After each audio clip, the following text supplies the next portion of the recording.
Assalamualaikum warahmatullahi wabarakatuh. Selamat pagi Bapak. Kami dari kelompok 6 yang akan mempresentasikan tentang income dan social class. Lanjut.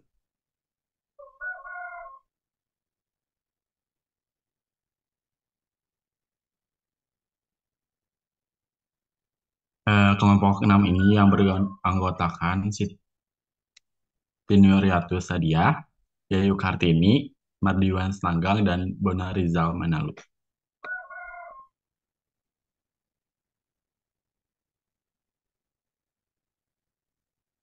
Daftar isi dari materi presentasi pada hari ini itu kita akan mempelajari materinya. Yang kedua, pengertian pendapat dan kelas sosial. Yang ketiga, pendapatan dan identitas konsumen. Yang keempat, pemasaran berdasarkan pendapatan.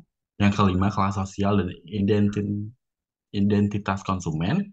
Yang keenam, simbol status dan modal sosial. Yang ketujuh, perbedaan kelas sosial global. Dan yang terakhir, ada kesimpulannya.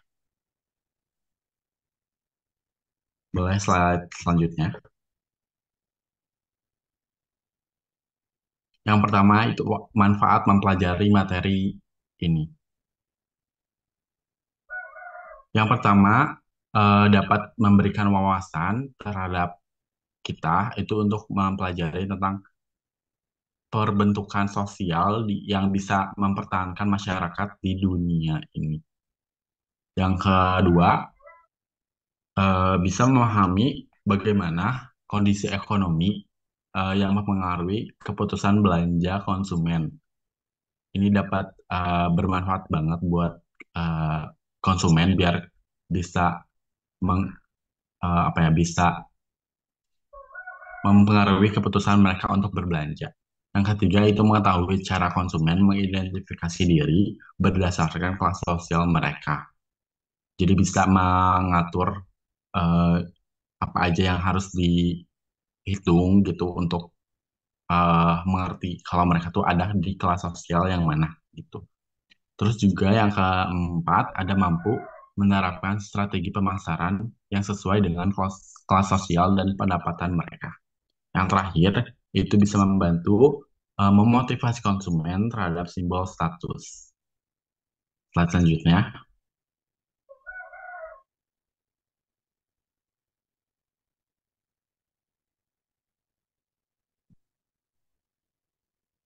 Nah, yang kedua ini pengertian dari pendapat dan kelas sosial. Jadi pendapatan itu menurut Adam Smith, pemberian seseorang kepada masyarakat dalam bentuk barang atau jasa. Jadi seperti gaji atau keuntungan usaha yang diberikan kepada masyarakat dari perusahaan, kayak misal gaji karyawan selama sebulan, itu akan sesuai dengan kontrak yang diberikan gitu. Jadi pendapatan masyarakat kayak kerja gitu. Terus ada kelas sosial. Kelas sosial itu yang menurut karya Philip Kotler dan Gary Armstrong di buku mereka yang berjudul Prinsip-Prinsip Pemasaran merumuskan bahwa kelas sosial itu sebagai pengelompokan masyarakat yang mempunyai minat, nilai-nilai serta perilaku yang serupa dan dikelompokkan secara berjenjang. Hubungan antara pendapatan dan kelas sosial ini sangat erat karena faktor utama itu menentukan posisi seseorang di hierarki sosial mereka. Pendapatan yang lebih tinggi biasanya memungkinkan akses lebih luas terhadap fasilitas, pendidikan, dan gaya hidup. Jadi semuanya itu berkesinambungan untuk menentukan fasilitas pendidikan dan gaya hidup mereka. Dan materi selanjutnya akan dijelaskan oleh Siti Nuryatun Sariah. Baik, selanjutnya materi ketiga yaitu pendapatan dan identitas konsumen. Di sini kita akan membahas bagaimana seseorang membelanjakan uang mereka tidak hanya dipengaruhi oleh pendapatan mereka, juga dipengaruhi oleh uh, kondisi ekonomi, pengalaman hidup mereka gitu. Contohnya, misalkan ada orang kaya lama, mereka cenderung membeli barang itu sesuai dengan kebutuhan mereka gitu. Karena mereka lebih menginvestasikan uang dengan uh, kebutuhan yang lain gitu, yang bisa menguntungkan mereka daripada berfoya-foya. Nah, sedangkan orang kaya baru itu cenderung konsumtif. Dia pengen memperlihatkan, oh dia itu kaya gitu. Jadi mereka membeli barang-barang mewah dan lain-lain untuk memuaskan keinginan mereka gitu. Selanjutnya ada to spend or not to spend. That is the question.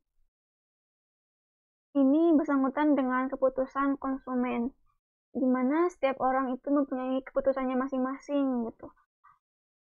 Apakah akan membelanjakan uang itu sekarang atau menunda dulu gitu. Nah, ternyata ini dipengaruhi oleh beberapa faktor. Di sini kami mengambil dua faktor utama, yaitu ada kemampuan dan kemauan. Misalnya, ada seseorang jalan-jalan ke mall nih. Nah, melihat ada diskon mobil, mereka bisa saja membeli karena mungkin mereka mempunyai uang yang berlebih, juga mereka sedang mempunyai kemauan untuk mengganti mobil lamanya ke mobil yang baru. Tapi bisa juga mereka menunda dulu gitu sampai mereka mampu membelinya gitu. Walaupun mereka mau, karena mungkin mereka mempertimbangkan uang yang mereka miliki gitu. Itu juga mempengaruhi dalam keputusan pembelian.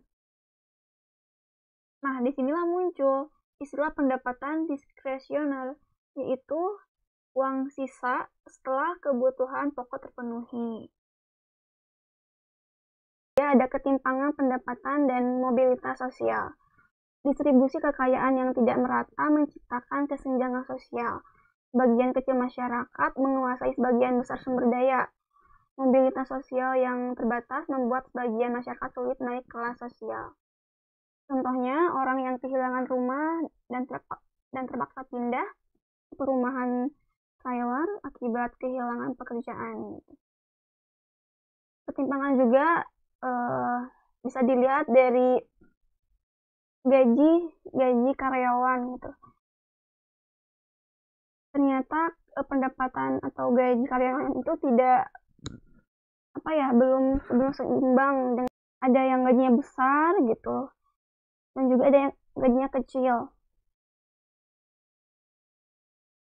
Juga di mana uang itu terkadang walaupun daya beli tinggi, tapi kan belum tentu yang membeli itu seluruh masyarakat itu.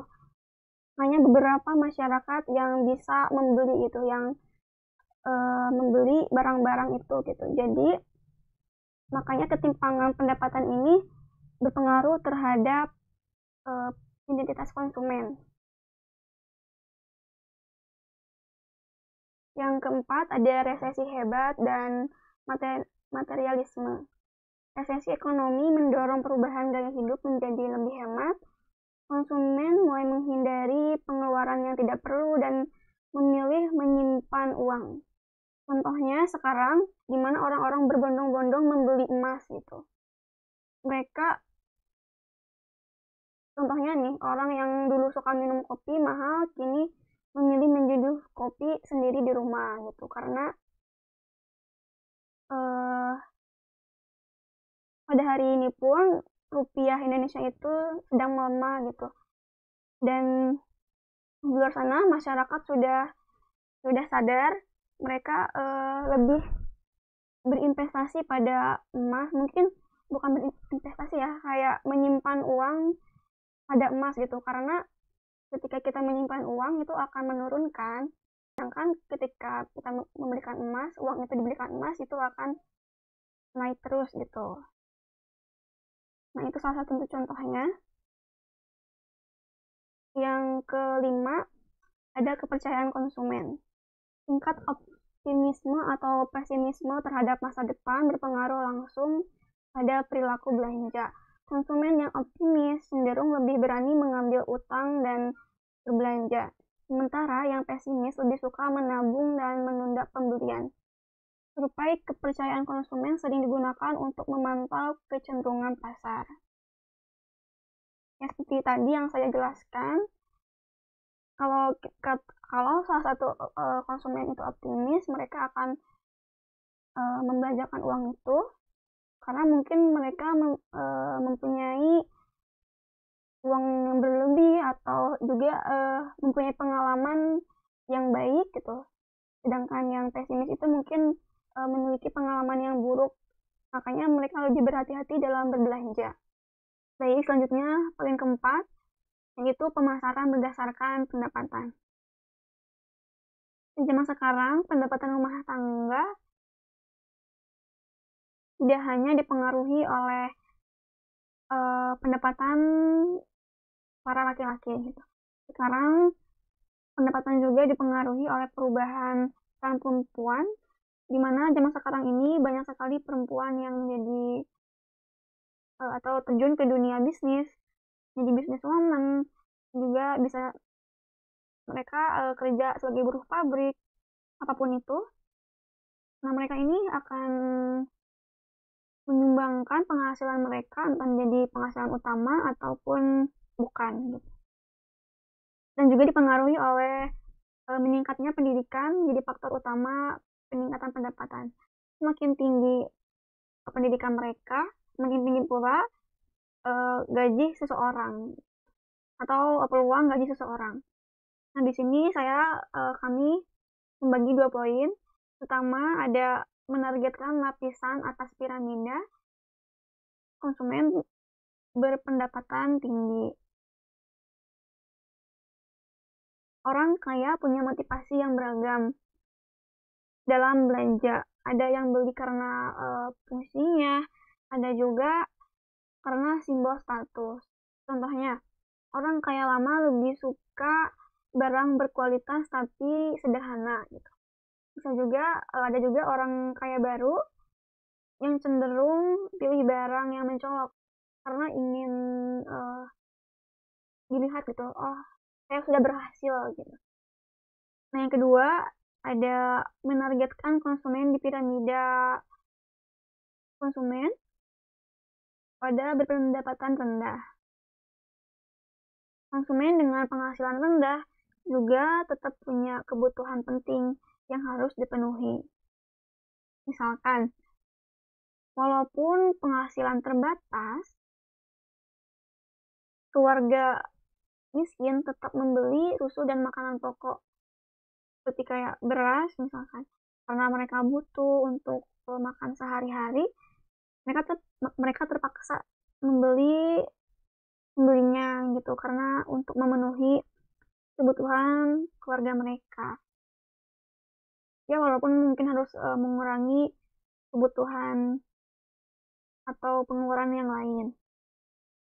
Nah, di sini ada 4A untuk menangani konsumen berpendapatan rendah. Dibagi menjadi 4, ada kesadaran atau awareness, keterjangkauan atau affordability, ketiga ketersediaan atau availability, dan terakhir ada dapat diterima atau acceptability. Kesadaran, misalkan iklan harus mudah diakses oleh orang-orang. Misalkan iklan disiarkan lewat TV atau banner di pasar, itu akan mempermudah dalam pemasaran. Yang kedua ada keterjangkauan, affordability. Produk harus memiliki harga yang dapat dibeli oleh konsumen. Contohnya ada sampo dan deterjen. Dijual sasetan agar tetap dibeli oleh orang-orang yang berpenghasilan rendah. Yang ketiga ada ketersediaan atau availability. Distribusi produk harus menjangkau wilayah yang membutuhkan. Yang keempat ada acceptability. Produk harus sesuai dengan kebutuhan dan budaya konsumen. Misalkan kebutuhan makanan orang kota dan orang desa itu berbeda gitu. Orang kota mungkin identik dengan makanan junk food, sushi, burger, pizza, dan lain-lain gitu. Sedangkan orang desa mungkin tidak eh, biasa memakan makanan seperti junk food atau sushi gitu. Nah, ini bisa menjadi pertimbangan dalam memutuskan pemasaran gitu. Atau strategi pemasaran bagi orang-orang yang berpenghasilan rendah. Ternyata pendapatan sangat mempengaruhi perilaku dan identitas konsumen. Bukan cuma soal beli atau tidak, tapi bagaimana cara mereka berbelanja, apa yang mereka prioritaskan, dan bagaimana strategi pemasaran yang harus sesuai dengan budaya budaya, kondisi ekonomi, dan sosial mereka.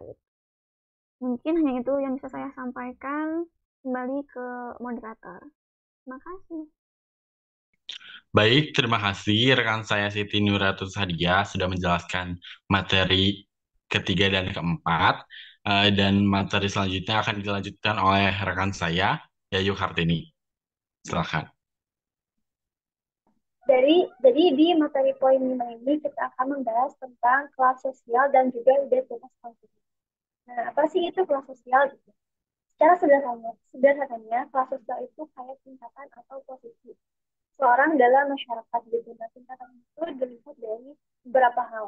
Misalnya kayak pendapatan, seberapa banyak sih penghasilannya gitu. Terus pendidikan, sekolahnya sampai mana gitu. Terus pekerjaan juga, profesinya apa, dan juga gaya hidup. Misalnya kayak aktivitas dan kebiasaannya itu kayak gimana. Contohnya nih, misalnya orang dari kelas bawah itu mungkin biasanya liburannya ke taman atau piknik karena lebih murah dan juga simpel. Sedangkan orang kelas atas biasanya ini untuk nonton konser musik internasional atau teater mewah karena mereka punya lebih banyak uang dan juga akses gitu. Sedangkan di sini tuh ada identitas konsumen. Itu juga kayak ciri-ciri atau karakteristik yang membedain antara suatu pembeli dari pembeli yang lainnya. Misalnya baik itu dari segi kebiasaan, preferensi, atau gaya hidup. Nah, selanjutnya di sini ada menentukan urutan sosialnya. Di bagian ini dijelasin kalau masyarakat itu membagi urutan kelas sosial, mulai dari yang paling tinggi sampai yang paling rendah. Urutan ini tuh biasanya ditentukan dari akses seseorang terhadap sumber daya. Misalnya kayak uang, pendidikan, pekerjaan bagus, dan yang lain-lain. Misalnya eh, profesi kayak dokter atau pengacara biasanya dianggap punya status lebih tinggi karena kerjanya itu penting dan butuh pendidikan tinggi juga. Nah, terus juga contohnya kayak CIO. Perusahaannya itu kan pasti gede ya, juga punya banyak akses. Jadi mereka itu termasuk ke dalam kelas atas. Nah, sebaliknya ada misalkan kayak kerja biasa yang punya akses lebih sedikit. Jadi mereka itu dianggap sebagai kelas bawah atau kelas tinggi. Nah, di sini juga ada stratifikasi sosial. Nah, di bagian ini ngejelasin bahwa masyarakat itu terbagi menjadi beberapa kelas. Yang pertama itu ada kelas atas. Misalnya, mereka itu lebih memikirkan jangka panjang. Misalnya, mereka udah nyiapin dana pensiunan, investasi, beli rumah, dan sebagainya. Terus ada juga kelas bawah. Mereka itu lebih mikir hal-hal yang penting buat sekarang atau untuk sehari-harinya. Gitu. Misalnya kayak beli makan, bayar tagihan, atau kebutuhan harian. Jadi perbedaan cara pikir dan juga cara hidup ini itu nunjukin perbedaan kelas. Terus ada pendapatan PS kelas sosial. Nah, jadi punya uang banyak itu belum tentu bikin seorang masuk kelas atas. Contohnya, ada orang yang gajinya besar tapi kerjanya kasar dan enggak punya gaya hidup atau enggak berkelas. Tetap aja mereka itu dianggap sebagai kelas menengah. Nah, sebaiknya ada orang yang penghasilannya itu biasa aja, tapi punya pendidikan tinggi dan hidupnya itu mencerminkan orang-orang kelas atas. Jadi kelas sosial itu bukan cuma soal uang, tapi juga soal gaya hidup, cara bersikap dan bagaimana orang lain itu melihat kita. Terus eh, materi selanjutnya ada gimana sih cara kita supaya bisa mengukur kelas sosial. Nanti kelas sosial ini tuh bisa dilihat dari beberapa. Contohnya misalnya kayak pendapatan, berapa besar gaji atau penghasilan mereka, terus juga pekerjaan gitu kan, proses ini itu penting atau enggak. Terus pendidikan, tingkat sekolahnya itu sampai mana, dan tempat tinggal. Misalnya tempat tinggalnya itu di mana, misalnya kayak di gitu ya, tempat kayak.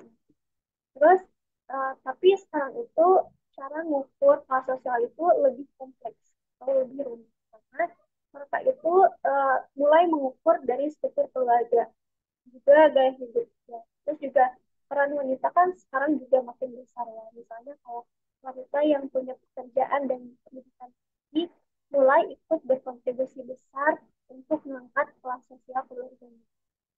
Nah, kesimpulannya adalah kelas sosial itu nentuin posisi kita di masyarakat.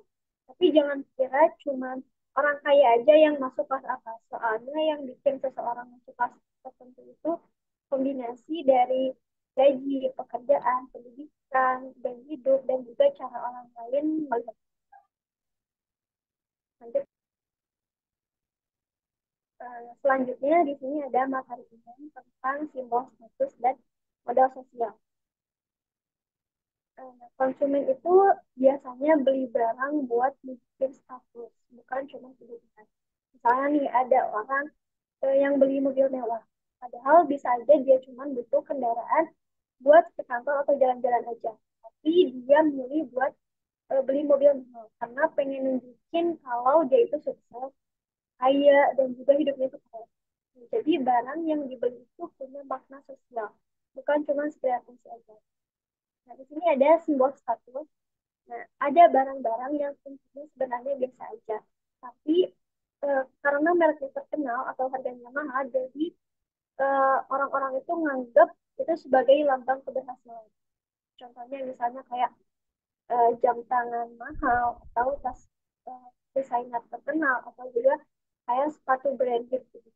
Nah, kalau orang-orang kelas bawah biasanya mereka mikir mending beli jam tangan atau tas sepatunya itu di e saja. Nah, lebih murah dan juga manfaatnya sama. Tapi buat orang-orang yang sukses gitu biasanya pakai barang-barang kayak gini itu dia terlihat profesional dan juga menunjukkan pencapaiannya ke orang lain. Jadi semacam tanda bahwa mereka udah berhasil. Selanjutnya ada budaya, selera, dan juga kode sosial. Di sini ada seorang ahli yang bernama Bowlby pernah melakukan survei besar-besaran. Dia pengen tahu hubungan antara selera, misalnya kayak hobi, gitu kan, tontonan ataupun seni, sama kelas sosial seseorang. Terus hasilnya dia nemuin bahwa selera seseorang tuh bisa nunjukin dia dari kelas sosial yang rendah, baik itu kelas sosial yang rendah, menengah, ataupun ke atas. Terus dia juga nemuin kalau orang kaya dan orang biasa itu ternyata punya selera yang berbeda. Contohnya, orang yang berpenghasilannya tinggi atau kelas atas biasanya suka nonton teater, seni, pertunjukan klasik. Mungkin kita juga pernah lihat orang-orang kaya yang kayak gitu ya. Mereka punya selera yang lebih tinggi karena itu dianggap lebih bergengsi gitu. Tapi orang-orang yang penghasilannya rendah itu biasanya lebih memilih hiburan yang umum kayak nonton pertandingan olahraga gitu kan gitu. Terus karena itu lebih dekat sama kehidupan sehari-hari. Ini juga biasanya berlaku sama gaya dekorasi. Mungkin kita pernah lihat ya, kelas atas itu biasanya lebih suka desain yang modern, bersih dan juga simpel. Kayak misalkan lukisan-lukisan abstrak, gitu kan. Terus furniturnya itu yang minimalis. Tapi kelas bawah itu biasanya lebih suka dekorasi rumah yang barang-barang yang klasik atau tradisional gitu. Biasanya kayak kayu ukir atau kabut yang keramik gitu. Jadi dari cara orang memilih barang, seni dan juga gaya hidup itu kita bisa tahu kira-kira dia itu termasuk kelas sosial yang mana. Jadi inti dari materi ini tuh adalah kayak orang sering beli barang itu bukan cuma tapi karena pengen kelihatan keren, terus kelihatan sukses atau punya status tertentu di mata orang lain. Nah, di materi selanjutnya itu ada modal sosial dan budaya. Apa sih itu modal sosial gitu? Yang dimaksud dengan modal sosial itu adalah jaringan perkenalan atau koneksi sosial yang bisa bantu seseorang dalam hidup. Misalnya kalau seseorang itu punya banyak kenalan penting, bisa aja dia lebih gampang dapat kerjaan bagus atau peluang bisnis dibandingkan orang lain yang lebih sedikit kenalannya. Nah, terus apa sih itu modal budaya? Nah, modal budaya itu lebih ke hal-hal yang kayak buat gaya hidup, kayak cara bicara, nilai-nilai, atau kebiasaan yang kita pelajari dari lingkungan tempat kita tumbuh, terutama dari keluarga. Terus eh, di sini juga ada contoh yang dimana anak dari keluarga kaya itu biasanya punya akses ke pendidikan bagus. Sering diajak ke tempat-tempat tertentu kayak museum, gitu kan, terus konser atau sekolah-sekolah elit. Nah, dan mereka pun biasanya terbiasa ngobrol sama orang-orang yang berpengaruh. Itu semua itu bisa ngebentuk cara berpikir dan cara bicara atau cara berpakaian mereka. Yang ngebuat mereka itu bisa kelihatan punya status yang tinggi. Di sini juga ada modal daring, modal sosial daring. Nah, sekarang ini status sosial itu biasanya udah cuma dilihat dari dunia nyata aja, tapi juga dari aktivitas kita di dunia digital atau media sosial. Contohnya misalnya kayak orang yang followers banyak di Instagram atau TikTok, apalagi kalau sering misalnya kayak upload konten yang eksklusif atau berfungsi, sering dianggap punya status yang tinggi. Terus apalagi kalau mereka itu sering dikomentarin atau diundang ke acara atau mereka itu punya brand sendiri sehingga makin kuat kesannya bahwa mereka itu berkelas atau punya pengaruh. Nah, jadi di era sekarang status sosial yang bisa dibentuk juga bisa dibentuk lewat dunia online. Jadi bukan cuma dari keluarga atau pendidikan saja. Mungkin cuma segitu materi dari saya. Baik, terima kasih rekan saya Yayu Kartini sudah menjelaskan dari materi kelima dan enam. Yang materi yang ketujuh akan dijelaskan oleh Bona Rizal Manaluf. Silakan. Selanjutnya yang ketujuh ada perbedaan kelas sosial global. Setiap negara memiliki struktur kelas sosial yang berbeda. Di Tiongkok, kelas menengah yang tumbuh pesat mendorong konsumsi produk mewah. Di India, pertumbuhan ekonomi menciptakan konsumen kelas menengah baru yang mulai mengakses produk global. Di Brazil, simbol kekayaan seperti mobil mewah atau jam tangan mahal menjadi penanda status sosial. Di Inggris, kesadaran kelas sosial sangat tinggi dan tercermin dalam gaya hidup dan konsumsi. Yang pertama, Cina. Cina pernah mengalami ledakan ekonomi yang menciptakan kelas menengah besar yang diperkirakan terus berkembang.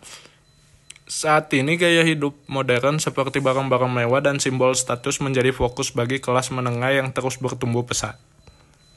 Perubahan besar dalam pola konsumsi ini dimulai sejak reformasi ekonomi oleh Deng Xiaoping. Yang kedua, Jepang. Jepang merupakan masyarakat yang sangat sadar akan merek dengan ketertarikan kuat pada barang-barang mewah.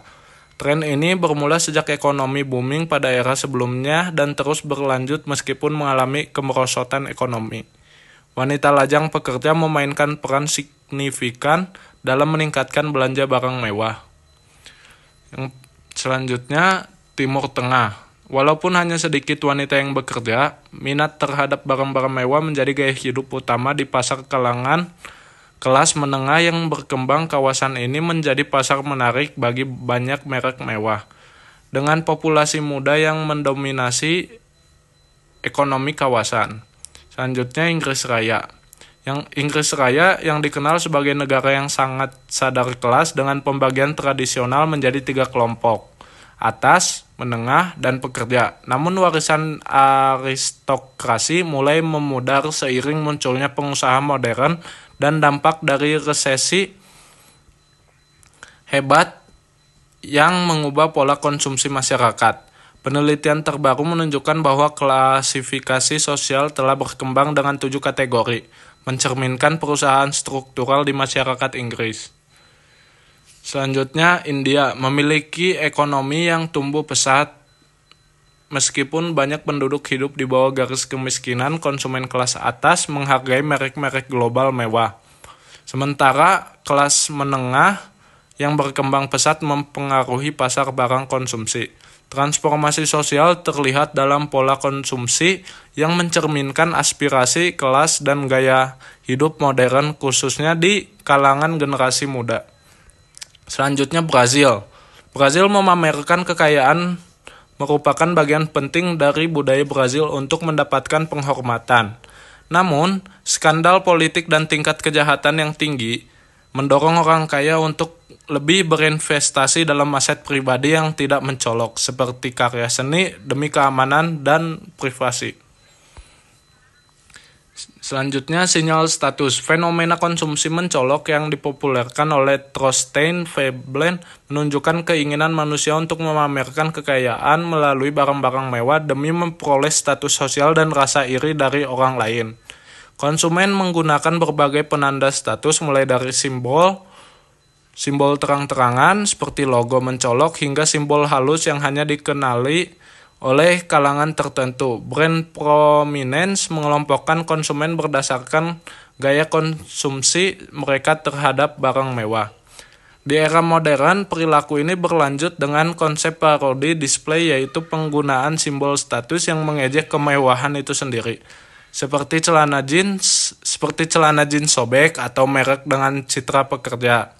Praktik ini mencerminkan bahwa kompetisi dalam simbol status terus berkembang, baik melalui konsumsi mencolok maupun alternatif. Gaya hidup yang lebih canggih, konsumen menginginkan produk yang membedakan mereka dari orang lain. Misalnya seseorang memilih pergi ke restoran eksklusif atau mengenakan pakaian bermerek sebagai cara menunjukkan bahwa mereka berada dalam kelas sosial tertentu.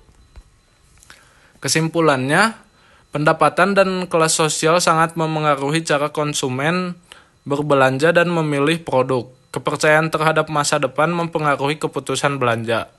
Kelas sosial tidak hanya mencerminkan kekayaan, tapi juga gaya hidup, nilai, dan identitas. Pemahaman ini penting bagi pemasar dalam merancang strategi yang sesuai untuk menjangkau konsumen dari berbagai lapisan masyarakat.